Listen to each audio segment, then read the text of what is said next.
Hello friends, welcome to மக்கள் சேவை சால். இன்றைக்கி நம்ம ஒரு சூப்பரான வேலையை பற்றின தகவல் தான் பார்க்க போகிறோம். அதாவது தமிழக ஏர்போர்ட்டில் சூப்பரான வேலையை வந்து அறிவிச்சிருக்காங்க. இந்த வேலைக்கு யார் யாரெல்லாம் அப்ளை பண்ணலாம், இதுக்கு தேவையான எலிஜிபிலிட்டி என்ன, இதை பற்றின மொத்த இன்ஃபர்மேஷன் தான் இந்த வீடியோ பார்க்க போகிறோம். இந்த வீடியோ ஸ்கிப் பண்ணாமல் ஃபுல்லாக பாருங்கள். அது மட்டும் அல்ல, இந்த வீடியோ நிறைய பேருக்கு ஷேர் பண்ணுங்கள். ஃபஸ்ட்டு இந்த நோட்டிஃபிகேஷன் பண்ணிக்கோங்க. இதுக்கான லிங்க்கை நான் டிஸ்கிரிப்ஷன் கொடுத்துட்றேன். அதாவது ஏர்போர்ட் சர்வீஸ் லிமிடெட் இருக்குது பாருங்கள், அங்கேருந்து உங்களுக்கான வேலையை வந்து அறிவிச்சிருக்காங்க. 16/4/2024 அன்னைக்கு தான் இந்த நோட்டிஃபிகேஷன் கொடுத்துருக்காங்க. இந்த வேலைக்கு பார்த்தா எக்ஸாம் கிடையாது, முழுக்க இன்டர்வியூ மூலமாக தான் செலக்ட் பண்ணுறாங்க. இப்போ இதை பற்றி நம்ம பார்க்கலாம். ஓகே, ஸோ ஸ்டேஷன் பொறுத்த வரைக்கும் சென்னையில் தான் உங்களுக்கான வேலையை இருக்க போது. சென்னை மட்டும் கொடுத்துருக்காங்க. எந்தமான பதவி கொடுத்துருக்காங்கன்னா utility agent come ramp driver கேட்டிருக்காங்க. ஸோ ரேம்ப் டிரைவருக்கான ஒரு பதவி 130 வேக்கன்சிஸ் கொடுத்துருக்காங்க. ஸோ இந்த ஜாப்க்கு பார்த்தா அப்ளை பண்ணுறவங்க நீங்கள் எப்போ இன்டர்வியூக்கு போகிற மாதிரி இருக்குன்னா 2/5/2024 அன்னைக்கு காலைல 9 மணிலேருந்து 12 மணி வரைக்கும் உங்களுக்கான இன்டர்வியூ இருக்க போகுது. அதேமாதிரி ரெண்டாவது பதவி என்ன, ஹேண்டிமேன் ஹேண்டி உமன் கேட்டிருக்காங்க. ஆண்கள் பெண்கள் அப்ளை பண்ணிக்கலாம். 292 வேக்கன்சி கொடுத்துருக்காங்க. எப்போ இன்டர்வியூ நடக்க போகுதுன்னா 4/5/2024 9 மணிலேருந்து 12 மணி வரைக்கும் உங்களுக்கான இன்டர்வியூ டைம் இருக்க போகுது. ஓகே, வெனியூ கொடுத்துருக்காங்க பாருங்கள். எந்த அட்ரஸில் உங்களுக்கான இன்டர்வியூ நடக்க போகுதுன்னா office of the HRD department, AI unity complex, Pallavaram cantonment board இருக்குது பாருங்கள். இந்த இடத்துல தான் உங்களுக்கான இன்டர்வியூ நடக்க போகுது. ஸோ இந்த பதவிக்கு அப்ளை பண்ணுறவங்க எந்த பதவிக்கு அப்ளை பண்ண போகிறோ அன்றைக்கி போயிட்டு உங்களுக்கான இன்டர்வியூவை நீங்கள் அட்டன் பண்ணுற மாதிரி இருக்கும். ஸோ தேதியை ஞாபகம் வச்சுக்கோங்க.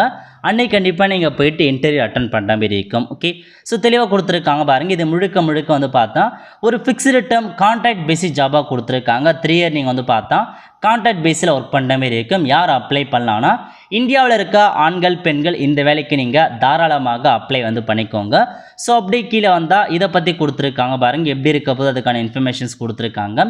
ஸோ நெக்ஸ்ட் நம்ம எலிஜிபிலிட்டி பற்றி பார்த்துடலாம். Okay, first utility agent cum ramp டிரைவருக்கான கல்வி தகுதியை பொறுத்த வரைக்கும் 10ஆம் வகுப்பு பாஸ் பண்ணவே போதுமானது. அது மட்டும் இல்லாமல் must carry original valid heavy motor வெஹிக்கிளுக்கான டிரைவிங் லைசன்ஸ் வச்சுருக்கீங்கன்னா கண்டிப்பாக நீங்கள் அப்ளை பண்ணுற மாதிரி இருக்கும். 10th பாஸ் பண்ணிவிட்டு ஹெச்எம்இக்கான டிரைவிங் லைசன்ஸ் வச்சுருக்கவங்க அப்ளை பண்ணிக்கோங்க. சேலரியை பொறுத்த வரைக்கும் மந்த்லி 24,960 ரூபா சேலரி ப்ரொவைட் பண்ணுறாங்க. இந்த பதவிக்கான ஏஜ் லிமிட்டை பொறுத்த வரைக்கும் மினிமம் 18, அதிகபட்சமாக ஜென்ரல் கேட்டகிரி 28 வயசுக்குள்ளே இருக்கவங்க அப்ளை பண்ணலாம்.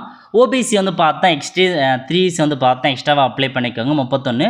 எஸ்சிஎஸ் பார்த்தா 5 இயர்ஸ் நீங்கள் அப்ளை ஆகலாம். 33 வயசுக்குள்ளே இருக்கவங்க அப்ளை பண்ணிக்கோங்க. ஓகே, அதுக்கப்புறம் இந்த ரேம் டிரைவருக்கான ஜாப் நேச்சர் கொடுத்துருக்காங்க பாருங்கள். ஸோ உங்களுக்கான வேலை எப்படி இருக்க போகுதுன்னா நீங்கள் பார்த்தா டிரைவிங் பண்ணுற மாரி இருக்கும். ஸோ டிராக்டரோ பஸ்ஸோ கிரவுண்ட் சர்வீஸ் எக்யூப்மெண்ட்டோ அந்தளவுக்கு நீங்கள் பார்த்தா ஒன்லி டிரைவிங் தான் உங்களுக்கான வேலையை இருக்க போது. அதுக்கான ட்ரைனிங் உங்களுக்கு கொடுக்கப்படும் அப்படின்றத தெளிவாக மென்ஷன்ஸ் பண்ணியிருக்காங்க. ஸோ நெக்ஸ்ட்டு அதுக்கடுத்த பதவி என்ன, ஹேண்டிமேன் மற்றும் ஹேண்டி உமனுக்கான கல்வி தகுதியை பொறுத்த வரைக்கும் சேம் 10th பாஸ் பண்ணால் போதுமானது. பட் அது கூடவே must be able to read and understand English language கொடுத்துருக்காங்க. உங்களுக்கு பார்த்தீங்கன்னா ஸோ இங்கிலீஷ் லாங்குவேஜ் பார்த்தா ரீட் பண்ண தெரியும் மற்றும் அண்டர்ஸ்டாண்ட் பண்ண தெரியணுன்றதை சொல்லியிருக்காங்க. அது மட்டும் இல்லாமல் நாலேஜ் ஆஃப் லோக்கல் மற்றும் ஹிந்தி லாங்குவேஜ் கேட்டிருக்காங்க. நம்ம லோக்கல் லாங்குவேஜ் தமிழ் தெரிஞ்சே போதுமானது. ஓகே, சேலரியை பொறுத்த வரைக்கும் 22,530 ரூபா சேலரி ப்ரொவைட் பண்ணுறாங்க. ஏஜ் லிமிட்டை பொறுத்த வரைக்கும் இதுக்கு முன்னாடி பார்த்தா சேம் அதே ஏஜ் லிமிட் தான் கொடுத்துருக்காங்க. அப்ளை பண்ணுறவங்க நீங்கள் தாராளமாக அப்ளை பண்ணிக்கோங்க. ஓகே, இதுக்கான ஜாப் எப்படி இருக்க போகுதுன்னா அந்த ஏர்போர்ட் மெயின்லி அந்த பேக்கேஜ் கார்கோ லோடிங்லாம் இருக்குது பாருங்கள், அந்த இடத்துல தான் உங்களுக்கான வேலையை இருக்க போகுது. சொந்தமான வேலையை இப்போ நீங்கள் பண்ணுற மாரி இருக்குன்னா ஏர்கிராஃப்ட் மற்றும் ட்ராலிஸ், அது மட்டும் இல்லாமல் அந்த கேபின் கிளீனிங்கை நீங்கள் பார்த்தா ஃபங்க்ஷனிங் பண்ணுற மாரி இருக்கும். அதேமாரி பார்த்தா நீங்கள் டெக்னீஷியனுக்கு பார்த்தா அசிஸ்ட் பண்ணுற மாரி இருக்கும். வீல் சேர் பார்த்தா அசிஸ்டண்ட்டாக இருக்க மாரி இருக்கும். அந்த மாதிரி உங்களுக்கான வேலையை இருக்க போது. ஸோ பார்த்தா 3 ஷிஃப்ட்டாக இருக்க போது அதில் நீங்கள் பார்த்தா ஒர்க் பண்ணுவீங்க. ஸோ ரொட்டேஷன் அடிப்படையில் வீக்லி பேஸ் ரொட்டேஷன் அடிப்படையில் நீங்கள் ஒர்க் பண்ணிங்கன்றது சொல்லியிருக்காங்க. அது மட்டும் இல்லாமல் உங்களுக்கு பார்த்தா கேஷுவல் லீவ் இருக்க போது, சிக் லீவ் இருக்க போது. அது மட்டும் இல்லாமல் நீங்கள் இபிஎஃப்ஓ எஸ்சிஸ்க்கு எலிஜிபிள் இருக்குன்றதை சொல்லியிருக்காங்க. ஸோ பிஎஃப்க்கு கண்டிப்பாக உங்களுக்கு எலிஜிபிள் இருக்குது. ஓகே, ஸோ நீங்கள் அப்ளை பண்ணுறவங்க என்ன பண்ணலான்னா நீங்கள் டேரெக்டாக இன்டர்வியூக்கு போகிற மாரி இருக்கும். அதான் கொடுத்துருக்காங்க. ஸோ நெக்ஸ்ட்டு இந்த வேலைக்கான செலெக்ஷன் ப்ரொசீஜர் கொடுத்துருக்காங்க. ஃபஸ்ட்டு ரேம் டிரைவருக்கு எப்படி செலெக்ஷன்ஸ் பண்ணுறாங்கன்னா உங்களுக்கு வந்து பார்த்தா ட்ரேட் டெஸ்ட்டு வைக்கிறாங்க, ட்ரேட் நாலேஜுக்கான டெஸ்ட் வைப்பாங்க, அதேமாரி டிரைவிங் டெஸ்ட்டு வைப்பாங்க. அது இல்லாமல் பர்சனல் மற்றும் உங்களுக்கு வெர்ச்சுவல் இன்டர்வியூ வைக்கிறாங்க. இதை பேஸ் பண்ணி உங்களுக்கான செலெக்ஷன்ஸ் வந்து இருக்க போகுது. அதுக்கப்புறம் ஹேண்டிமேன் மற்றும் ஹேண்டி உமனுக்கான செலெக்ஷன் ப்ராசஸை பொறுத்த வரைக்கும் ஃபிசிக்கல் என்ட்ரன்ஸ்க்கான டெஸ்ட்டு வைக்கிறாங்க. ஸோ வெயிட் லிஃப்ட் பண்ணுறது, ரன்னிங் ஓடுறது, அந்தமாரி ஃபிசிக்கல் டெஸ்ட் வைப்பாங்க. அது முடிஞ்சதுக்கப்புறம் உங்களுக்கு பர்சனல் இன்டர்வியூ வந்து இருக்க போகுது. ஓகே, ஸோ இதான் பேசிக்காக உங்களுக்கான செலெக்ஷன் ப்ராசஸ். அதுக்கப்புறம் நீங்கள் எப்படி அப்ளை பண்ணலான்னா நீங்கள் டேரெக்டாக இன்டர்வியூக்கு வந்து போகிற மாரி இருக்கும். ஸோ உங்களுக்கு என்றைக்கு தேதி கொடுத்துருக்காலோ அன்றைக்கி இன்டர்வியூக்கு போகிற மாரி இருக்கும். இன்டர்வியூ அப்போ ஒரு அப்ளிகேஷன் ஃபார்ம் கொடுத்துருக்காங்க. அந்த அப்ளிகேஷனை ஃபார்மை ஃபில் பண்ணி நீங்கள் ஃபீஸ் பேமெண்ட் பண்ணுற மாரி இருக்கும். எவ்வளோ பேமெண்ட் பண்ணுற மாரி இருக்குன்னா 500 ரூபாய் நீங்கள் பேமெண்ட் பண்ணுற மாரி இருக்கும். பேமெண்ட் பொறுத்த வரைக்கும் டிடி எடுக்க சொல்லியிருக்காங்க. எதுக்கு நீங்கள் டிடி எடுக்கிற மாரி இருக்குன்னா AI airport service limited payable at Mumbai, இதுக்கு நீங்கள் டிடி எடுத்து அந்த டிடி காப்பியை கண்டிப்பாக அப்ளிகேஷன் ஃபார்முக்கு ஒரு அட்டாச் பண்ணி இன்டர்வியூ அப்போ கண்டிப்பாக நீங்கள் அதை எடுத்துகிட்டு போகிற மாரி இருக்கும். ஞாபகம் வச்சுக்கோங்க. ஸோ அப்ளிகேஷன் ஃபார்மை ஃபில் பண்ணிவிட்டு டிடி கண்டிப்பாக எடுத்துகிட்டு அந்த அப்ளிகேஷன் ஃபார்மை அட்டாச் பண்ணுற மாரி இருக்கும். ஓகே, ஸோ அதேமாரி அப்ளிகேஷன் ஃபார்மு எந்த மாதிரி டாக்குமெண்ட்ஸ் எடுத்துகிட்டு போகணும் அதெல்லாம் கொடுத்துருக்காங்க பாருங்கள். ஸோ செக் பண்ணி பார்த்துக்கோங்க. ஸோ இதான் உங்களுக்கான மோஸ்ட் ஆஃப் தி இன்ஸ்ட்ரக்ஷனாக வந்து கொடுத்துருக்காங்க. அது மட்டும் இல்லாமல் இன்னும் ஒரு சில இன்ஸ்ட்ரக்ஷன்லாம் வந்து கொடுத்துருக்காங்க. நீங்கள் செக் பண்ணி பாருங்கள். ஸோ செக் பண்ணி பார்த்துட்டு அப்ளை பண்ணுறவங்க அப்ளை பண்ணுங்கள். ஓகே, ஸோ நீங்கள் இன்டர்வியூக்கு போக இந்த அப்ளிகேஷன் ஃபார்ம் தான் வந்து எடுத்துகிட்டு போகிற மாரி இருக்கும். இந்த அப்ளிகேஷன் ஃபார்மை ஃபில் பண்ணிக்கோங்க. ஃபார் ஆஃபீஸ் யூஸ் ஒன்லி இந்த பேஜை நீங்கள் ஃபில் பண்ண வேண்டிய அவசியம் இல்லை. அதுக்கு கீழே கொடுத்துருக்காங்க பாருங்கள், ஃபார்மேட் ஆஃப் அப்ளிகேஷன். இதில் தான் நீங்கள் வந்து பார்த்தா ஃபில் பண்ண போகிறீங்க. ஃபஸ்ட்டு உங்களுக்கான ஃபோட்டோ வந்து ஒட்டிடுங்க. ஃபோட்டோக்கு மேலே கண்டிப்பாக நீங்கள் சைன் பண்ணுற மாதிரி இருக்கும். அதுக்கப்புறம் பொசிஷன் அப்ளைடு ஃபார், ஸோ எந்த பதவிக்கு அப்ளை பண்ண போகிறீங்க, ரேம்ப் டிரைவரா, ஹேண்டிமேனா, ஹேண்டி உமனா அப்படின்ற மாதிரி பதவி நேம் மென்ஷன் பண்ணிக்கோங்க. அதுக்கப்புறம் நீங்கள் எம்ப்ளாய்மெண்ட் எக்ஸ்சேஞ்ச் இருக்குது பாருங்கள், எம்ப்ளாய்மெண்ட் ஆஃபீஸில் பதிவு பண்ணியிருக்கீங்கன்னா எஸ் கொடுத்து அதுக்கான நம்பரை கொடுத்துக்கோங்க.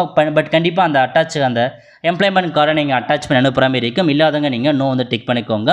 நெக்ஸ்ட் நேம் கேட்டிருக்காங்க, நேம் ஃபில் பண்ணிக்கோங்க. ஃபாதர் நேம் கேட்டிருக்காங்க, ஃபாதர் நேம் ஃபில் பண்ணிக்கோங்க.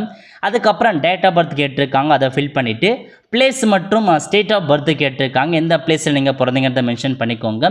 நெக்ஸ்ட்டு அட்ரஸ் கேட்டிருக்காங்க பாருங்கள், இதில் போய்ட்டு ஃபுல் அட்ரஸை கொடுத்துரு. பின்கோடு தனியாக கேட்டிருக்காங்க, ஸ்டேட் தனியாக கேட்டிருக்காங்க.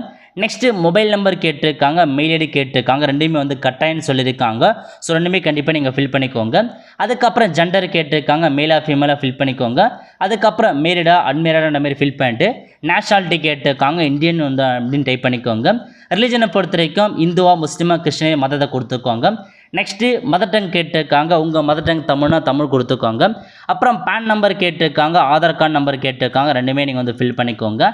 அதுக்கப்புறம் நீங்கள் வந்து பார்த்தா எந்த கமிட்டின்னு கேட்டிருக்காங்க பாருங்கள், எஸ்சியா, எஸ்டியா, ஓபிசியா அப்படின்றத நீங்கள் வந்து ஃபில் பண்ணுற மாரி இருக்கும். அதேமாரி அது கீழே உங்களுக்கான சப்கேஸ்ட் என்னன்றத வந்து கேட்டிருக்காங்க, அதே நீங்கள் வந்து ஃபில் பண்ணிக்கோங்க. ஓகே, அதுக்கடுத்து நீங்கள் எக்ஸ் சர்வீஸ் மேலே எஸ் கொடுத்துக்கோங்க, இல்லை நோ வந்து டிக் பண்ணுற மாரி இருக்கும். நெக்ஸ்ட் நீங்கள் போலீஸ் சர்வீஸில் ஒர்க் பண்ணால் எஸ் கொடுத்துக்கோங்க, நோ சைட் பண்ணிக்கோங்க. அது நீங்கள் கவர்மெண்ட் ஜாபில் இருக்கேன்னா எஸ் கொடுத்துக்கோங்க, இல்லை நோ வந்து சைட் பண்ணிக்கோங்க. நெக்ஸ்ட் எஜுகேஷன் குவாலிஃபிகேஷன்ஸ் கேட்டிருக்காங்க பாருங்கள், நீங்கள் எது வரைக்கும் படிச்சிருக்கீங்களோ அதை ஃபில் பண்ணால் போதுமானது. மினிமம் குவாலிஃபிகேஷன் 10th பாஸ் பண்ணால் போதுமானது. இருந்தாலும் உங்களுடைய ஹையஸ்ட் கல்வி டிகிரி படிச்சிங்கன்னா டிகிரி வரையும் ஃபில் பண்ண பாருங்கள். ஸோ ஃபஸ்ட்டு 10th கேட்டிருக்காங்க. 10th எந்த போர்டு, ஸ்டேட் போர்டா, ஸ்டேட் போர்டு கொடுங்க. மெட்ரிகுலேஷன் ஃபில் பண்ணிக்கோங்க. அதுக்கப்புறம் 10th வந்து பார்த்தா எந்த மந்த்து மற்றும் எந்த இயரில் பாஸ் பண்ணேன்னு கேட்டிருக்காங்க, அதே நீங்கள் வந்து ஃபில் பண்ணிக்கோங்க. அதுக்கப்புறம் டியூரேஷன்ஸ் கேட்டிருக்காங்க, எந்த டியூரேஷன் இருக்கும் அந்த இயர் ஆஃப் பாஸிங் கொடுத்துக்கோங்க. கொடுத்துட்டு பர்சன்டேஜ் மார்க் கேட்டிருக்காங்க, மார்க்கை ஃபில் பண்ணிக்கோங்க. இதே மாதிரி தான் நீங்கள் என்னென்ன முடிச்சிருக்கீங்களோ எல்லாத்தையுமே நீங்கள் வந்து ஃபில் பண்ணி இந்த அப்ளிகேஷன் ஃபார்மை ஃபில் பண்ண பாருங்கள். ஓகே, நெக்ஸ்ட் லாங்குவேஜ் கேட்டிருக்காங்க. உங்களுக்கு இங்கிலீஷ் ரீட் பண்ண தெரியும்னா நீங்கள் வந்து பார்த்தா கொடுக்குற மாதிரி இருக்கும். ஸ்பீக் பண்ண தெரியும், ரைட் பண்ண தெரியும்னா அதெல்லாம் நீங்கள் வந்து பார்த்தா என்ட்ரு பண்ணிக்கோங்க.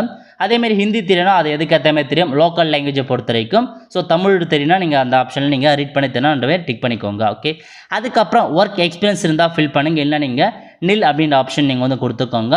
அதுக்கப்புறம் நீங்கள் வந்து பார்த்தா டிரைவிங் லைசன்ஸ் வச்சுருக்கீங்கன்னா எந்த மாதிரி லைசன்ஸ் வச்சுருக்கீங்க, லைசன்ஸ் நம்பர் என்ன, எப்போ கொடுத்தாங்க, எப்போ வேலிட் ஆக போகுதுன்றத ஃபில் பண்ணுற மாதிரி இருக்கும். அதுக்கப்புறம் நீங்கள் பேமெண்ட் பண்ணுற மாதிரி இருக்கும். டிடி எடுத்ததுக்கான எந்த பேங்க்கில் டிடி எடுத்தீங்க, எப்போ டிடி எடுத்தீங்க, அதுக்கான நம்பர் என்னன்னு கேட்டிருக்காங்க. ஸோ கண்டிப்பாக நீங்கள் இந்த ஏர்போர்ட் சர்வீஸ் லிமிடெட் மும்பை அதுக்கான டிடி எடுத்து அதை கண்டிப்பாக நீங்கள் அப்ளிகேஷன் ஃபார்ம் கூட அட்டாச் பண்ணுற மாதிரி இருக்கும். ஓகே, ஸோ ஃபைனலாக உங்கள் பிளேஸ் டேட்டை கொடுத்து சிக்னேச்சர் போட்டிருக்கோங்க. இந்த அப்ளிகேஷன் ஃபார்ம் கூட கீழே டாக்குமெண்ட்ஸ்லாம் கொடுத்துருக்காங்க பாருங்கள். இந்த எல்லா டாக்குமெண்ட்ஸுமே நீங்கள் அட்டாச் பண்ணுற மாதிரி இருக்கும். ஸோ தெளிவாக பார்த்துட்டு அதுக்கேற்ற மாதிரி நீங்கள் அப்ளிகேஷன் ஃபார்மை ஃபில் பண்ணி டாக்குமெண்ட்ஸில் எல்லா டாக்குமெண்ட்ஸையும் உங்கள் செல்ஃப் அட்டஸ்ட் போட்டு டேரெக்டாக வந்து எடுத்துகிட்டு போவாங்க. இன்டர்வியூ அப்போ கூட ஒரிஜினல் டாக்குமெண்ட்ஸ் எடுத்துகிட்டு போவாங்க. அவ்வளோ ஃப்ரெண்ட்ஸ், கண்டிப்பாக இந்த வீடியோ பிடிச்ச லைக் பண்ணுங்கள். அது மட்டும் அல்ல, இந்த வீடியோ நிறைய பேருக்கு ஷேர் பண்ணுங்கள். அடுத்து ஒரு நிலையில சந்திப்போம். நன்றி, வணக்கம்.